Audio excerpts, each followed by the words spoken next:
بسم اللہ الرحمن الرحیم۔ تفسیر عثمانی سورہ احزاب پارٹ نمبر 3۔ النبی الا ان یؤذن لکم الی طعام غیر ناظرین انہ ولکن اذا دعیتم فادخلوا فاذا طعمتم فانتشروا ولا مستأنسین لحدیث۔ گھروں میں مگر جو تم کو حکم ہو کھانے کے واسطے، نہ راہ دیکھنے والے اس کے پکنے کی، لیکن جب تم کو بلائے تب جاؤ۔ نمبر 1۔ پھر جب کھا چکو تو آپ کو چلے جاؤ اور نہ آپس میں جی لگا کر بیٹھو باتوں میں۔ نمبر 2۔ ان ذالکم کان یؤذی النبی فیستحیی منکم، اس بات سے تمہاری تکلیف تھی نبی کو، پھر تم سے شرم کرتا ہے۔ واللہ لا یستحیی من الحق، اور اللہ شرم نہیں کرتا ٹھیک بات بتلانے میں۔ نمبر 3۔ وَإِذَا سَأَلْتُمُوهُنَّ مَتَاعًا فَاسْأَلُوهُنَّ مِنْ وَرَاءِ حِجَابٍ، اور جب مانگنے جاؤ بیویوں سے کچھ چیز کام کی تو مانگ لو پردہ کے باہر سے۔ ذَلِكُمْ أَطْهَرُ لِقُلُوبِكُمْ وَقُلُوبِهِنَّ، اس میں خوب ستھرائی ہے تمہارے دل کو اور ان کے دل کو۔ نمبر 4۔ وَمَا كَانَ لَكُمْ أَن تُؤْذُوا رَسُولَ اللَّهِ وَلَا أَن تَنكِحُوا أَزْوَاجَهُ مِن بَعْدِهِ أَبَدًا، اور تم کو نہیں پہنچتا کہ تکلیف دو اللہ کے رسول کو، اور نہ یہ کہ نکاح کرو اس کی عورتوں سے اس کے پیچھے کبھی۔ إِنَّ ذَلِكُمْ كَانَ يُؤْذِي النَّبِيَّ إِنَّ ذَلِكُمْ كَانَ عِندَ اللَّهِ عَظِيمًا، البتہ یہ تمہاری بات اللہ کے یہاں بڑا گناہ ہے۔ نمبر 5۔ ان تبدوا شیئا او تخفوه فإن اللہ کان بكل شیء علیما، اگر کھول کر کہو تم کسی چیز کو یا اس کو چھپاؤ سو اللہ ہے ہر چیز کو۔ تفسیر نمبر 1۔ صحابہ کرام کو آداب النبی کی تعلیم، یعنی بدون حکم و اجازت کے دعوت میں مت جاؤ، جب تک بلائے نہیں پہلے سے جا کر نہ بیٹھو کہ وہاں بیٹھ کر انتظار کرنا پڑے اور گھر والوں کے کام کاج میں حرج واقع ہو۔ نمبر 2، یعنی کھانے سے فارغ ہو کر اپنے گھر کا راستہ لینا چاہیے، وہاں مجلس جمانے سے میزبان اور دوسرے مکان والوں کو تکلیف ہوتی ہے۔ یہ باتیں گو نبی کے مکانوں کے متعلق فرمائی تھی کیونکہ شان نزول کا تعلق انہی سے تھا، مگر مقصود ایک عام ادب سکھلانا ہے۔ بغیر دعوت کسی کے یہاں کھانا کھانے کی غرض سے جا بیٹھنا، یا طفیلی بن کر جانا، یا کھانے سے قبل یوں ہی مجلس جمانا، یا فارغ ہونے کے بعد گپ شپ لڑانا درست نہیں۔ نمبر 3۔ آپ کا حلم و حیا، یعنی آپ حیا کی وجہ سے اپنے نفس پر تکلیف برداشت کرتے ہیں، لحاظ کی وجہ سے صاف نہیں فرماتے کہ اٹھ جاؤ مجھے کلفت ہوتی ہے۔ یہ تو آپ کے اخلاق اور مروت کی بات ہوئی، مگر اللہ تعالیٰ کو تمہاری تعدیب و اصلاح میں کیا چیز مانے ہو سکتی ہے؟ اس نے بہرحال پیغمبر ہی کی زبان سے اپنے احکام سنا دیے۔ نمبر 4۔ صحابہ کرام کو پردے کا حکم، حضرت شاہ صاحب رحمۃ اللہ علیہ لکھتے ہیں، یہ اللہ تعالیٰ نے مسلمانوں کو ادب سکھلائے۔ کبھی کھانے کو حضرت کے گھر میں جمع ہوتے تو پیچھے باتیں کرنے لگ جاتے۔ حضرت کا مکان آرام کا وہی تھا، شرم سے نہ فرماتے کہ اٹھ جاؤ، ان کے واسطے اللہ نے فرما دیا۔ اور اس آیت میں حکم ہوا پردہ کا کہ مرد حضرت کے ازواج کے سامنے نہ جائیں، کوئی چیز مانگنی ہو تو وہ بھی پردہ کے پیچھے سے مانگے، اس میں جانبین کے دل ستھرے اور صاف رہتے ہیں اور شیطانی وساوس کا استحصال ہو جاتا ہے۔ نمبر 5۔ ازواج مطہرات امت کی مائیں ہیں، یعنی کافر منافق جو چاہیں بکتے پھریں اور اظہار ثانی کریں، مومنین جو دلائل و براہین کی روشنی میں پیغمبر علیہ الصلاۃ والسلام کی انتہائی راست بازی اور پاک بازی کو معلوم کر چکے ہیں، انہیں لائق نہیں کہ حضور صلی اللہ علیہ وسلم کی حیات میں یا وفات کے بعد کوئی بات ایسی کہیں یا کریں جو خفیف سے خفیف درجہ میں آپ صلی اللہ علیہ وسلم کی ایذا کا سبب بن جائے۔ لازم ہے کہ مومنین اپنے محبوب و مقدس پیغمبر کی عظمت شان کو ہمیشہ مرعی رکھیں، مبادا غفلت یا تساہل سے کوئی تکلیف دہ حرکت صادر ہو جائے اور دنیا و آخرت کا خسارہ اٹھانا پڑے۔ ان تکلیف دہ حرکات میں سے ایک بہت سخت اور بڑا بھاری گناہ یہ ہے کہ کوئی شخص ازواج مطہرات سے آپ کے بعد نکاح کرنا چاہے یا ایسے نالائق ارادہ کا حضور صلی اللہ علیہ وسلم کی موجودگی میں اظہار کرے۔ ظاہر ہے کہ ازواج مطہرات کی مخصوص عظمت پیغمبر علیہ الصلاۃ والسلام کے تعلق کی وجہ سے قائم ہوئی ہے کہ روحانی حیثیت سے وہ تمام مومنین کی محترم مائیں قرار دی گئیں۔ کیا کسی امتی کے عقد نکاح میں آنے کے بعد ان کا احترام کما حقہ ملحوظ رہ سکتا ہے؟ یا آپ کے بعد وہ خانگی بکھیڑوں میں پڑھ کر تعلیم و تلقین دین کی اس اعلیٰ غرض کو آزادی کے ساتھ پورا کر سکتی ہیں جس کے لیے ہی فی الحقیقت قدرت نے نبی کی زوجیت کے لیے ان کو چنا تھا؟ اور کیا کوئی پرلے درجے کا بے حس و بے شعور انسان بھی باور کر سکتا ہے کہ سید البشر امام المتقین اور پیکر خلق عظیم کی خدمت میں عمر گزارنے والی خاتون ایک لمحے کے لیے بھی کسی دوسری جگہ رہ کر قلبی مسرت و سکون حاصل کرنے کی امید رکھ سکے گی؟ خصوصاً جب کہ معلوم ہو چکا ہے کہ یہ وہ منتخب خواتین ہیں جن کے سامنے دنیا و آخرت کے دو راستوں میں سے ایک راستہ انتخاب کے لیے پیش کیا گیا تو انہوں نے بڑی خوشی اور آزادی سے دنیا کے عیش و بہار پر لات مار کر اللہ اور رسول کی خوشنودی اور آخرت کا راستہ اختیار کر لینے کا اعلان کر دیا۔ چنانچہ تاریخ بتلاتی ہے کہ حضور کی وفات کے بعد کیسے عدیم النظیر زہد و ورع اور صبر و توکل کے ساتھ ان مقدس خواتین جنت نے عبادت الہی میں اپنی زندگیاں گزاریں اور احکام دین کی اشاعت اور اسلام کی خدمات مہمہ کے لیے اپنے کو وقف کیے رکھا۔ ان میں سے کسی ایک کو بھی کبھی بھول کر بھی دنیا کی لذتوں کا خیال نہیں آیا، اور کیسے آ سکتا تھا جبکہ پہلے ہی حق تعالیٰ نے یرید اللہ لیذھب عنکم الرجس اہل البیت ویطہرکم تطہیرا فرما کر ان کے تزکیہ اور تطہیر کی کفالت فرمائی تھی۔ رضی اللہ عنہن وارضاہن مما يعظمهن حق تعظیمهن فوق ما نعظم امہاتنا التي ولدننا آمین۔ اس مسئلہ کی نہایت محققانہ بحث حضرت مولانا قاسم نانوتوی رحمۃ اللہ علیہ کی کتاب آب حیات میں ہے۔ عالمہ جاننے والا۔ نمبر 1، لا جناح علیہن فی آبائہن ولا ابنائہن ولا اخوانہن ولا ابناء اخوانہن ولا ابناء اخواتہن ولا نسائہن ولا ما ملکت ایمانہن واتقین اللہ ان اللہ کان علی کل شیء شہیدا۔ گناہ نہیں ان عورتوں کو سامنے ہونے کا اپنے باپوں سے اور نہ اپنے بیٹوں سے اور نہ اپنے بھائیوں سے اور نہ اپنے بھائی کے بیٹوں سے اور نہ اپنی بہن کے بیٹوں سے اور نہ اپنی عورتوں سے اور نہ اپنے ہاتھ کے مال سے۔ نمبر 2، واتقین اللہ، اور ڈرتی رہو اے عورتوں اللہ سے، ان اللہ کان علی کل شیء شہیدا، بے شک اللہ کے سامنے ہے ہر چیز۔ نمبر 3، ان اللہ و ملائکتہ یصلون علی النبی، اللہ اور اس کے فرشتے رحمت بھیجتے ہیں رسول پر۔ یا ایھا الذین آمنوا صلوا علیہ وسلموا تسلیما، اے ایمان والو رحمت بھیجو اس پر اور سلام بھیجو سلام کہہ کر۔ نمبر 4، ان الذین یؤذون اللہ ورسولہ لعنہم اللہ فی الدنیا والآخرۃ وأعد لهم عذابا مہینا، جو لوگ ستاتے ہیں اللہ کو اور اس کے رسول کو، ان کو پھٹکارا اللہ نے دنیا میں اور آخرت میں، اور تیار رکھا ہے ان کے واسطے ذلت کا عذاب۔ نمبر 5، والذین، اور جو لوگ۔ تفسیر نمبر 1، یعنی زبان سے کہنا تو کجا دل میں بھی ایسا وسوسہ کبھی نہ لانا۔ اللہ کے سامنے ظاہر و باطن سب یکساں ہے، دل کا کوئی بھید اس سے پوشیدہ نہیں۔ نمبر 2، محارم کی تفصیل۔ اوپر ازواج مطہرات کے سامنے مردوں کی جانے کی ممانعت ہوئی تھی، اب بتلا دیا کہ محارم کے سامنے جانا منع نہیں۔ اس بارے میں جو حکم عام مستورات کا سورہ نور میں گزر چکا وہی ازواج مطہرات کا ہے۔ ولا نسائہن ولا ما ملکت ایمانہن کی تشریح ہم سورہ نور میں کر چکے ہیں، وہاں مطالعہ کر لیا جائے۔ نمبر 3، یعنی پردہ کے جو احکام بیان ہوئے اور جو استثناء کیا گیا پوری طرح ملحوظ رکھو، ذرا بھی گڑبڑ نہ ہونے پائے، ظاہر و باطن میں حدود الہیہ محفوظ رہنی چاہیے۔ اللہ سے تمہارا کوئی حال چھپا ہوا نہیں۔ یعلم خائنۃ الاعین وما تخفی الصدور۔ نمبر 4، صلاۃ علی النبی کا مفہوم۔ صلاۃ النبی کا مطلب ہے نبی کی ثناء و تعظیم رحمت و عطوفت کے ساتھ، پھر جس طرف صلاۃ منسوب ہوگی اسی کی شان و مرتبہ کے لائق ثناء و تعظیم اور رحمت و عطوفت مراد لیں گے۔ جیسے کہتے ہیں باپ بیٹے پر، بیٹا باپ پر، اور بھائی بھائی پر مہربان ہے۔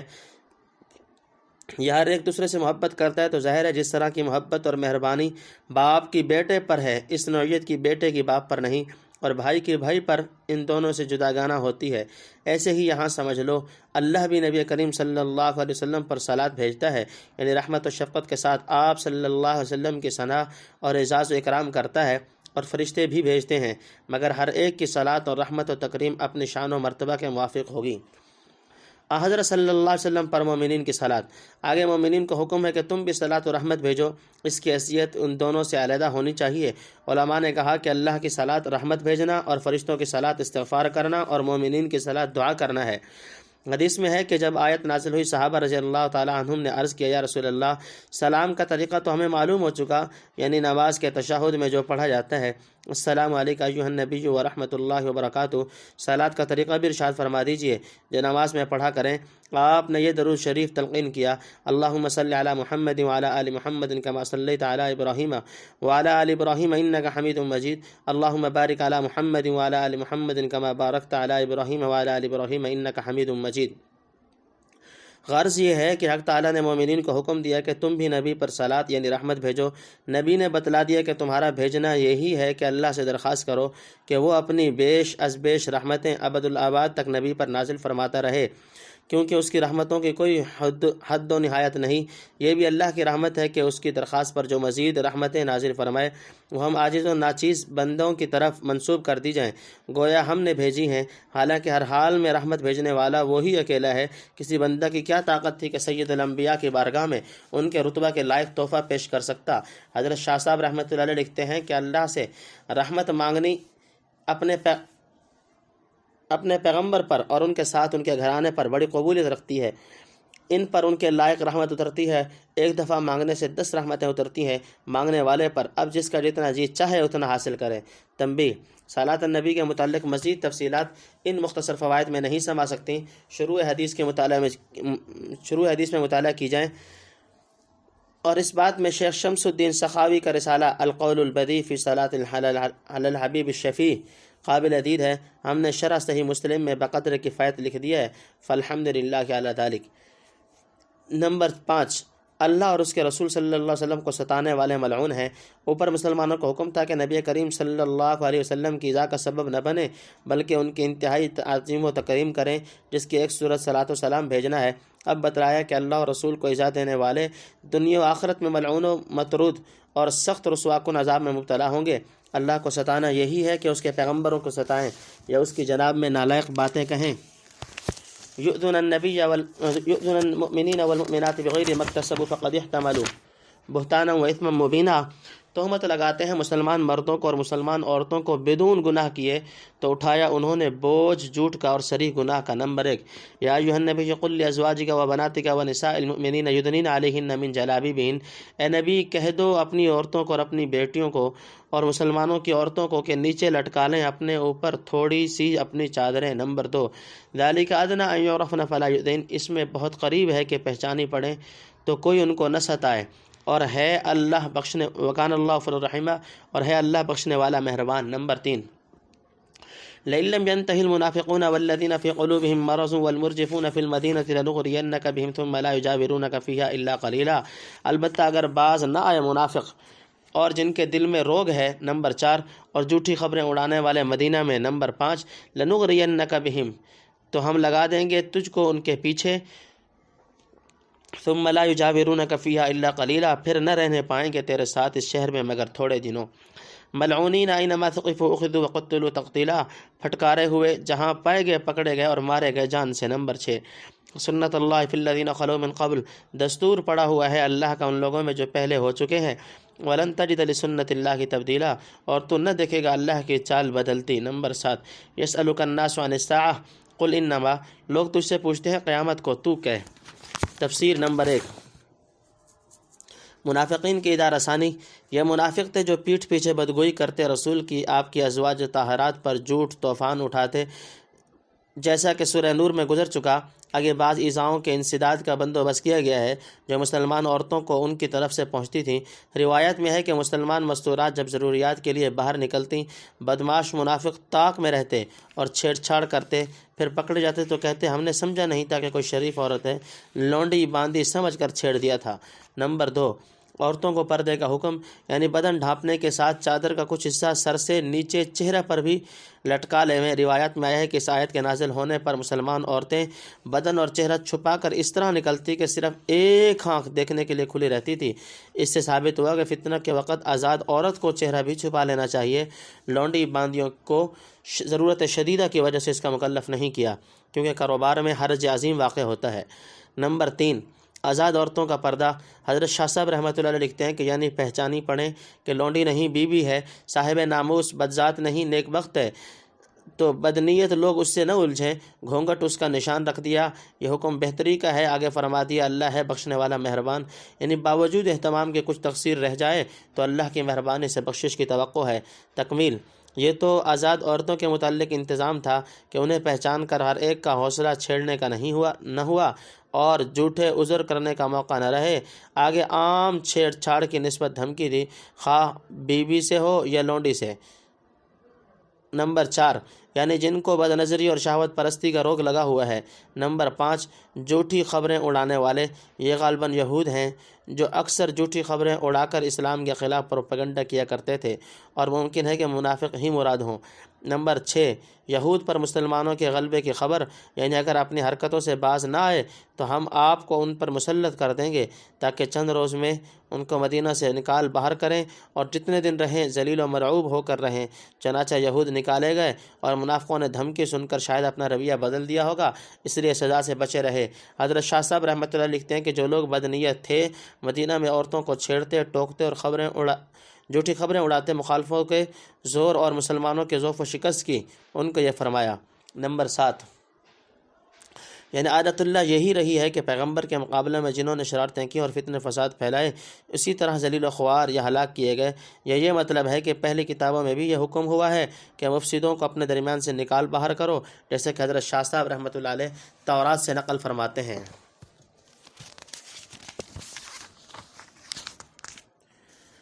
علمها عند اللہ، اس کی خبر ہے اللہ ہی کے پاس۔ وما یدریک لعل الساعة تکون قریبا، اور تو کیا جانے شاید وہ گھڑی پاس ہی ہو۔ نمبر 1، ان اللہ لعن الکافرین واعد لهم سعیرا، بے شک اللہ نے پھٹکار دیا ہے منکروں کو اور رکھی ہے ان کے واسطے دہکتی آگ۔ نمبر 2، خالدین فیہ ابدا، رہا کریں اسی میں ہمیشہ۔ لا یجدون ولیا ولا نصیرا، نہ پائیں کوئی حمایتی اور نہ مددگار۔ یوم تقلب وجوہہم فی النار یقولون یا لیتنا اطعنا اللہ واطعنا الرسول، جس دن اوندھے ڈالے جائیں گے ان کے منہ آگ میں۔ نمبر 3، کہیں گے کیا اچھا ہوتا جو ہم نے کہا مانا ہوتا اللہ کا اور کہا مانا ہوتا رسول کا۔ نمبر 4، وقالوا ربنا انا اطعنا سادتنا وکبراءنا فضلونا السبیلا، اور کہیں گے اے رب ہم نے کہا مانا اپنے سرداروں کا اور اپنے بڑوں کا، پھر انہوں نے چکا دیا ہم کو راہ سے۔ ربنا آتهم ضعفین من العذاب والعنهم لعنا کبیرا، اے رب ان کو دے دو نا عذاب اور پھٹکار ان کو بڑی پھٹکار۔ نمبر 5، یا ایھا الذین آمنوا لا تکونوا کالذین آذوا موسیٰ فبرأہ اللہ مما قالوا، اے ایمان والو تم مت ہو ان جیسے جنہوں نے ستایا موسیٰ کو پھر عیب دکھلایا اس کو اللہ نے ان کے کہنے سے۔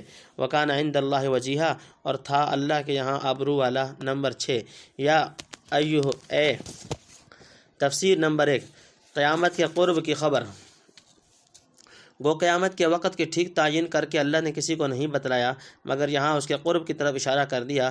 حدیث میں ہے کہ آپ نے شہادت کی اور بیچ کی انگلی اٹھا کر فرمایا انا والساعۃ کہاتین، میں اور قیامت ان 2 انگلیوں کی طرح ہیں، یعنی بیچ کی انگلی جس قدر آگے نکلی ہوئی ہے میں قیامت سے بس اتنا پہلے آ گیا ہوں۔ قیامت بہت قریب لگی چلی آ رہی ہے۔ حضرت شاہ صاحب رحمۃ اللہ علیہ لکھتے ہیں شاید یہ بھی منافقوں نے ہتھ کنڈا پکڑا ہوگا کہ جس چیز کا دنیا میں کسی کے پاس جواب نہیں وہی بار بار سوال کریں۔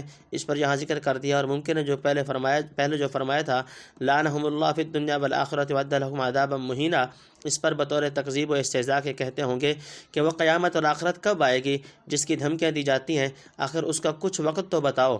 نمبر 2، کفار کی سزا۔ اس پھٹکار کا اثر ہے کہ لا طائل سوالات کرتے ہیں، انجام کی فکر نہیں کرتے۔ نمبر 3، یعنی اوندھے منہ ڈال کر ان کے چہروں کو آگ میں الٹ پلٹ کیا جائے گا۔ نمبر 4، اس وقت حسرت کریں گے کاش ہم دنیا میں اللہ اور رسول کے کہنے پر چلتے تو یہ دن دیکھنا نہ پڑتا۔ نمبر 5، یہ شدت غیظ سے کہیں گے کہ ہمارے ان دنیاوی سرداروں اور مذہبی پیشواؤں نے دھوکے دے کر اور جھوٹ فریب کہہ کر اس مصیبت میں پھنسوایا، انہی کے اغوا پر ہم راہ حق سے بھٹکے رہے۔ اگر ہمیں سزا دی جاتی ہے تو ان کو دگنی سزا دیجیے، اور جو پھٹکار ہم پر ہے اس سے بڑی پھٹکار ان بڑوں پر پڑنی چاہیے۔ گویا ان کو دگنی سزا دلوا کر اپنا دل ٹھنڈا کرنا چاہیں گے۔ اسی مضمون کی ایک آیت سورہ اعراف کے 4 رکوع میں گزر چکی ہے، وہیں ان کی اس فریاد کا جواب بھی دیا گیا ہے، ملاحظہ کر لیجئے۔ نمبر 6، حضرت صلی اللہ علیہ وسلم کے بارے میں مسلمانوں کو نصیحت، یعنی تم ایسا کوئی کام یا کوئی بات نہ کرنا جس سے تمہارے نبی کو ایذا پہنچے۔ نبی کا تو کچھ نہیں بگڑے گا کیونکہ اللہ کے ہاں ان کی بڑی آبرو ہے، وہ سب اذیت دہ باتوں کو رد کر دے گا۔ ہاں تمہاری عاقبت خراب ہوگی۔ دیکھو حضرت موسیٰ علیہ السلام کی نسبت لوگوں نے کیسی اذیت دہ باتیں کی، مگر اللہ تعالیٰ نے ان کی وجاہت و مقبولیت کی وجہ سے سب کا ابطال فرما دیا اور موسیٰ کا بے خطا اور بے داغ ہونا ثابت کر دیا۔ روایت میں ہے کہ بعض مفسد حضرت موسیٰ کو تہمت لگانے لگے کہ حضرت ہارون کو جنگل میں لے جا کر قتل کر آئے ہیں۔ اللہ تعالیٰ نے ایک خارق عادت طریقہ سے اس کی تردید کر دی ہے۔ حضرت موسیٰ اور پتھر کا واقعہ، اور صحیح ہے میں کہ حضرت موسیٰ حیا کی وجہ سے ابنائے زمانہ کے دستور کے خلاف چھپ کر غسل کرتے تھے۔ لوگوں نے کہا کہ ان کے بدن میں کچھ عیب ہے، برس کا داغ یا خصیہ پھولا ہوا ہے۔ ایک روز حضرت موسیٰ اکیلے نہانے لگے، کپڑے اتار کر ایک پتھر پر رکھ دیے، وہ پتھر کپڑے لے کر بھاگا۔ حضرت موسیٰ عصا لے کر اس کے پیچھے دوڑے، جہاں سب لوگ دیکھتے تھے پتھر کھڑا ہو گیا۔ سب نے برہنہ دیکھ کر معلوم کر لیا کہ بے عیب ہیں۔ کسی نے خوب کہا ہے، پوشانند لباس سہارا کے عیب دید، بے عیباں راہ لباس ہریانی داد۔ بعض مفسرین نے لکھا ہے کہ قارون نے ایک عورت کو کچھ دے دلا کر مجمع میں کہلا دیا کہ موسیٰ علیہ السلام الیاذ باللہ اس کے ساتھ مبتلا ہے۔ حق تعالیٰ نے آخرکار قارون کو زمین میں دھنسا دیا اور اسی عورت کی زبان سے اس تہمت کی تردید کرائی، جیسا کہ سورہ قصص میں گزرا۔ تنبیہ: موسیٰ علیہ السلام کا پتھر کے تعاقب میں برہنہ چلے جانا مجبوری کی وجہ سے تھا، اور شاید یہ خیال بھی نہ ہو کہ پتھر مجمع میں لے جا کر کھڑا کر دے گا۔ رہی پتھر کی حرکت وہ بطور خرق عادت تھی۔ خرق عادات پر ہم نے ایک مستقل مضمون لکھا ہے، اسے پڑھ لینے کے بعد اس قسم کی جزئیات میں الجھنے کی ضرورت نہیں رہتی۔ بہرحال اس واقعے سے ظاہر ہوتا ہے کہ اللہ تعالیٰ کے یہاں انبیاء علیہ السلام کو جسمانی اور روحانی عیوب سے پاک ثابت کرنے کا کس قدر اہتمام ہوتا ہے، تاکہ لوگوں کے دلوں میں ان کی طرف سے تنفر اور استخفاف کے جذبات پیدا ہو کر قبول حق میں رکاوٹ نہ ہو۔ الذین آمنوا اتقوا اللہ وقولوا قولا سدیدا، ایمان والو ڈرتے رہو اللہ سے اور کہو سیدھی بات۔ یصلح لکم اعمالکم ویغفر لکم ذنوبکم، کہ سوار دے تمہارے واسطے تمہارے کام اور بخش دے تم کو تمہارے گناہ۔ ومن یطع اللہ ورسولہ فقد فاز فوزا عظیما، اور جو کوئی کہنے پر چلا اللہ کے اور اس کے رسول کے، اس نے پائی بڑی مراد۔ نمبر 1، انا عرضنا الامانۃ علی السماوات والارض والجبال، ہم نے دکھلائی امانت آسمانوں کو اور زمینوں کو اور پہاڑوں کو۔ فابین ان یحملنها، پھر کسی نے قبول نہ کیا کہ اس کو اٹھائیں۔ واشفقن منها، اور اس سے ڈر گئے۔ وحملها الانسان، اور اٹھا لیا اس کو انسان نے۔ انه کان ظلوما جہولا، یہ ہے بڑا بے ترس نادان۔ نمبر 2، تفسیر نمبر 1، تقوی اور قول سدید، یعنی اللہ سے ڈر کر درست اور سیدھی بات کہنے والے کو بہترین اور مقبول اعمال کی توفیق ملتی ہے اور تقصیرات معاف کی جاتی ہیں۔ حقیقت میں اللہ اور رسول کی اطاعت ہی میں حقیقی کامیابی کا راز چھپا ہوا ہے۔ جس نے یہ راستہ اختیار کیا مراد کو پہنچ گیا۔